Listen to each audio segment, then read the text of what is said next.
지난 9월 14일 놀라운 소식이 한국에 전해졌었죠. 갑자기 나타나서 1조 원에 달하는 KF-21 프로젝트의 미납분 개발비를 불쑥 내민 아랍에미리트. 한국에게는 구미가 당길 수밖에 없는 제안인데요.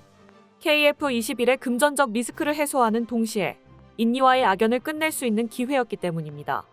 아직까지 양국 간의 형태를 갖춘 합의가 나온 것은 아니지만 벌써부터 KF-21을 노리던 국가들에게는 비상이 걸렸습니다.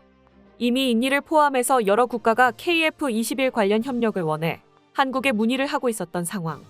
그러나 이들 중 누구도 아랍에미리트만큼 파격적이고 매력적인 조건을 내걸지는 않았습니다. 그래서인지 이번 소식에 이들 국가 모두가 혼비백산하는 상황인데요. 특히 미납 분담금의 화근으로 직접 저격을 당한 인니는 하루아침에 절박한 상황에 놓였습니다. 그러게 평소에 좀 잘했으면 좋았을 텐데요. 갑자기 인기 대폭발의 주인공이 된 KF-21 프로젝트의 근황을 함께 살펴보겠습니다. 국가안보실로 날아온 아랍에미리트의 서신. 아랍에미리트에서 방산 획득을 담당하는 타와준 경제위원회의 사무총장이 직접 접촉해온 것인데요. 그간 아랍에미리트가 KF-21을 주시하고 있던 것은 잘 알려진 사실이었으나 갑자기 이렇게 직접적이고 구체적인 협력 방안을 들고 올 것이라고는 누구도 예상하지 못했습니다. 게다가 대놓고 KF-21에 대한 인도네시아 투자분을 대체하겠다고 밝히고 있죠. 서신의 발신처와 수신처, 그 내용까지 모두 명확한 만큼 이 내용이 사실이 아닐 가능성은 거의 없습니다. 게다가 10월로 예정되어 있는 아랍에미리트 대통령의 방한. 아랍에미리트와는 최근 한 차례 정상급 회동을 통해 방산 협력을 논의했던 만큼 이번 서신에 대한 답변은 아랍에미리트 대통령이 10월 한국을 찾아 직접 듣고 갈 것으로 관측되고 있습니다. 한편 갑자기 등장한 경쟁자가 분명한 형태를 갖춘 협력 방안까지 들고 오자 그간 KF-21 사업을 주시해왔던 다른 국가들의 움직임이 빨라지고 있습니다. 일단 최초의 반응은 인니에서 나왔습니다. 그도 그럴 게 이들이 보기에는 아랍에미리트가 한국을 찾아가서 인니를 쫓아내라고 대놓고 말한 셈이기 때문입니다. 이에 조나 자카르타 등 인도네시아 군사 매체들은 불과 하룻밤 만에 관련 기사를 잔뜩 쏟아내며 예민한 반응을 보이고 있습니다. 대부분 보도는 뜬금없이 등장한 아랍에미리트의 화들짝 놀라는 내용이었습니다. 인니 입장에서 아랍에미리트의 합류를 견제할 수 있는 수단은 사실상 없기 때문입니다. 인도네시아는 아랍에미리트에게 수도 이전 사업 등을 포함해 여러 방면에서 투자를 받고 있는 을의 입장이고 그나마 국제관계에서 무기로 내세울 만한 자원 분야 역시도 아랍에미리트 쪽이 압도적인 상황이라 갑갑하죠. 당장 인도네시아가 KF-21의 대금 대신에 한국한테 주겠다고 한 품목도 파미였고 일각에서 한국에 대한 협상 카드로 활용하려고 했던 것도 얼마든지 대체재가 있는 니켈 등의 광물이었습니다. 그런데 아랍에미리트는 그냥 석유 하나로 모든 문제를 해결할 수 있습니다. 국가 간 사업에서 석유를 마다할 나라는 지구상에 없으며 아랍에미리트에는 석유 팔아서 벌어둔 돈이 얼마든지 있죠. 기름 장사에도 격이라는 게 있다는 것입니다. 인니 입장에서는 아랍에미리트가 유유히 한국을 찾아와 악수 한번 하고 KF-21을 장바구니에 담아가도 불평 한마디를 할 수가 없습니다. 아랍에미리트 협력 소식을 전했던 국내 언론에서는 한국 인니 아랍에미리트 3자 협력 체계를 구성할 수 있다고 언급했지만 사실 여기서 인니가 끼어서 할 수 있는 일은 없으며 환영하는 사람도 없습니다. 그냥 사업에서 하차해도 신경 쓸 사람도 없고요. 이런 형국이다 보니 인니도 그냥 언론 보도로 징징대는 것 말고는 아무것도 하지 못하고 있는 상황입니다. 한국인으로서 솔직하게 말하면 이렇게 통쾌할 데가 없죠. 한편 다른 국가들 역시 아랍에미리트의 등장에 긴장하고 있습니다. 그동안 인니의 대체자로 가장 자주 이름을 올렸던 폴란드도 그중 하나인데요. 폴란드의 경우는 인니 측에서 직접적으로 폴란드의 등장으로 인해서 인니의 이름이 끌어내려질 가능성이 있다면서 견제를 하기도 했습니다. 폴란드의 경우에는 사실 한참 예전에 아랍에미리트와 거의 동일한 조건을 제안하면서 한국의 공식적인 입장을 전달한 바 있습니다. 인니의 미납 분담금을 대납해주고 KF-21 블록2 사업까지 참여를 보장받길 원한다는 것입니다. 한국은 이때도 크게 팔 벌려 환영하기는 했지만 이 소식의 파급력은 아랍에미리트만 못한 것이 사실인데요. 이는 아랍에미리트에 비하면 폴란드 정도 체급이 되는 나라조차도 그 지불 능력을 의심받을 수밖에 없기 때문입니다. 실제로 폴란드는 작년 체결한 방산 빅딜의 과정에서 상당 액수를 한국 측의 금융 지원을 통해서 국채로 전환한 것으로 알려졌는데요. 물론 이러한 과정은 국가 간 무기 거래에서 아주 평범하게 일어나는 관습에 불과했다지만 한국 측에서 상당히 많은 편의를 봐주면서 금융 지원 한도액을 크게 늘려준 것도 사실이었고 이러한 관습을 접해본 적이 없는 여론이 크게 요동치기도 했습니다. 반면 UAE라면 이런 걱정을 할 필요가 없습니다. 말 그대로 썩어나는 게 돈이라서 이들과 계약하면 돈 못 받을 걱정은 안 해도 됩니다.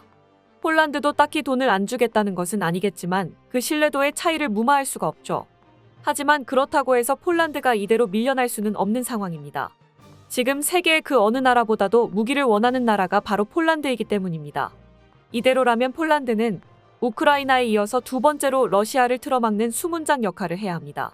실제로도 러시아는 벨라루스를 시켜서 폴란드 국경에 지속적인 소요 사태를 일으키고 있죠. 이런 와중에 아찔한 소식이 들려와서 폴란드의 마음은 더욱 급해졌습니다. 얼마 전 BBC는 놀라운 소식을 전했습니다. 러시아 공군 전투기가 다름 아닌 영국 정찰기를 떨어뜨릴 작정으로 교신을 주고받았으며 심지어 진짜로 미사일을 날리기까지 했다는 것입니다. 이 사건이 일어난 것은 약 1년 전인 작년 9월로 러시아의 수호이 27 두 대가 흑해 상공에서 작전 중이던 영국 정찰기 RC-135의 미사일을 발사해 격추시키려고 했던 것이었습니다. 이에 대해 러시아는 의도적으로 격추하려고 한 것이 아니라 기계 결함으로 발생한 해프닝이라고 주장했는데요. 영국 측에서는 콧방귀를 뀌면서 RC-135가 당시 감청한 내용을 전부 보도해버렸습니다.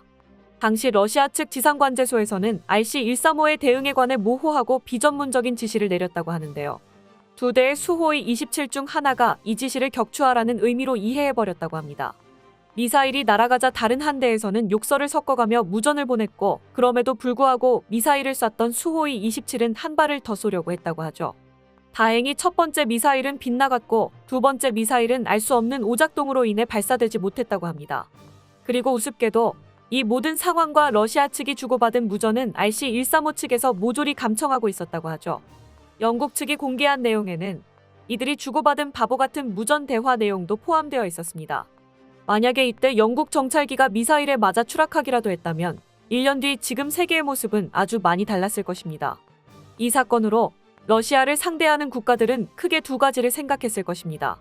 첫 번째는 비록 명령을 잘못 이해했을지언정 러시아는 명령만 있으면 아무런 의심 없이 영국조차 선제 공격할 수 있는 집단이라는 점입니다.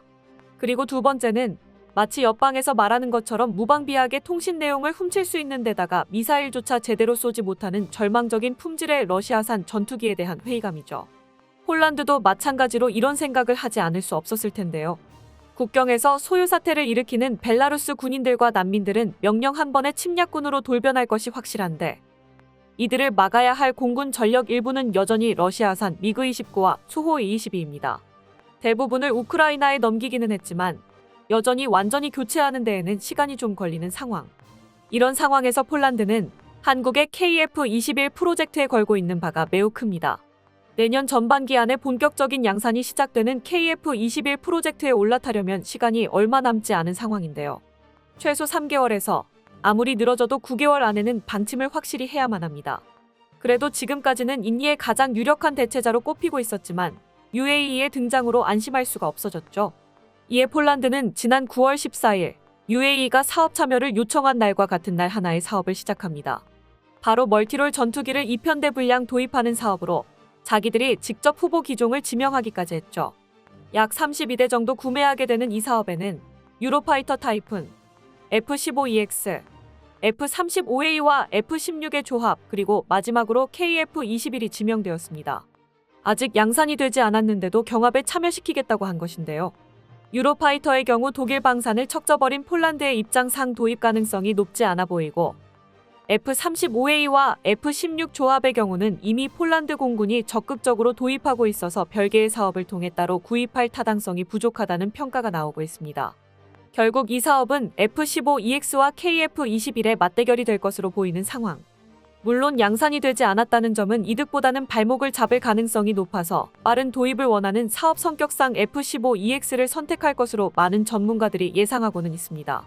그러나 폴란드가 굳이 KF-21을 지명했다는 점에서 아직까지 KF-21 프로젝트에 대해서 UAE에 밀리지 않을 만큼의 열의가 있다는 점을 간접적으로 드러내고 있다는 해석도 많습니다.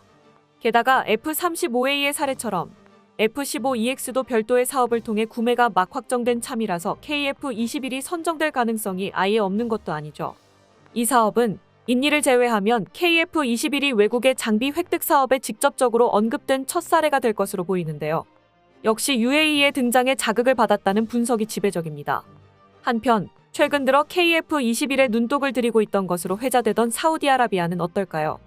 이들은 최근 미국과의 대규모 방산 거래가 파토난 상황입니다. 미국의 RTX사와 수십억 달러 규모의 방공 시스템 건설 사업에 합의했지만 미국 측이 레드팀 국가와의 협력을 의심해서 일방적인 사업 취소를 통보한 것입니다. 사유가 사유인 만큼 이 사건은 방공 시스템뿐만 아니라 다른 무기 도입 사업 전체에 영향을 미칠 것으로 관측되는데요. 사우디는 이런 상황에서 미묘한 경쟁 상태인 UAE가 KF-21을 먼저 도입하게 되면 몹시 껄끄러워집니다. 사우디와 UAE는 사이가 나쁜 편은 아니지만 중동 지역의 주도권 및 경제적 이권 몇 가지를 두고 갈등을 빚고 있는 것도 사실입니다. 사우디는 UAE가 투자하던 러시아의 5세대 전투기 프로그램 체크메이트가 국제 제재로 인해 사실상 엎어지자 안심하고 있었습니다. 천천히 한국에 투자하면 사업이 백지화된 UAE보다는 빠른 전력 확보가 가능할 것이라 생각하고 낙관하고 있었죠. 그런데 여기서 UAE가 대뜸 쌈짓돈을 들고 한국을 찾아가 버리자 마음이 점점 급해지고 있는 상황입니다. 물론 이 와중에 이런 소식을 전해 듣는 한국은 한바구음이 멈추질 않습니다. 처음 KF-21 프로젝트를 진행할 때 협력하겠다고 찾아온 나라는 튀르키예나 인도네시아 정도밖에 없었습니다. 아쉬운 대로 인도네시아의 손을 잡기는 했지만 그 결과는 1조의 미납금이었죠. 그런데 이젠 내로라 하는 나라들이 너도 나도 돈을 싸들고 와서 전투기를 사겠다고 다투고 있습니다. 그리고 그 사이에서 인니는 아무것도 못하고 쫓겨나기만을 기다리고 있습니다. 한바구음이 나올 수밖에 없죠. 부디 한국이 앞으로도 시장을 선도하는 기술력으로 웃음이 끊이지 않는 사업을 이어갔으면 좋겠습니다. 끝까지 시청해주셔서 감사합니다. 도움이 되셨다면 좋아요를, 다른 이야기도 궁금하시면 구독을 눌러주세요.